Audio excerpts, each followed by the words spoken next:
loolu sax 1921. waaw tubaab bi dañoo bëgg décorer Serigne Touba. maam Cheikh di jël avocat ba pare wut oto bu ndaw daaneel sengi njaareem ya parce que magi talibé yi dañoo tëdd ci raay bi jàpp ni tubaab bi day yóbbuwaat Serigne Touba Gabon. ñun ni kon xanaa raay bi terrain bi jaar suñu ko waaye dootu dem. ku maam Cheikh lijjanti na ko ci suuf nag fay na avocat ndax tubaab bi dañuy yàgg Sénégal ba ñàkk xaalis. waaw bu ñu fi yàggee ndax impôt la mag ñuy fay ci la ñu amee xaalis. bu impôt bi doxul du ñu am xaalis. dëgg la bu ñu créé Serigne Touba problème comme maam Cheikh da borom alal la.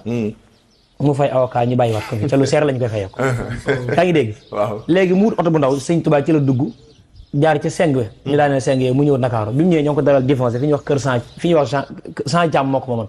mais murid dañoo baax di wax sëñ Thiam. dëgg la mais Jean Thiam la. fa lañ dalal sëriñ bi ñu yëkkatee médaille bi maam Cheikh taa ngi taxaw Serigne Touba ngi taxaw bëgg koo jox Serigne Touba ne lu ngeen ci jublu ñu ne ko dañoo bëgg nga jiite Serigne Afrique de l'Ouest mu ne leen jarul ma ko baax na ñu insisté mu ne leen dafa mel ni xamu leen ma yéen li ma bëgg amu leen ci dara te li ngeen yor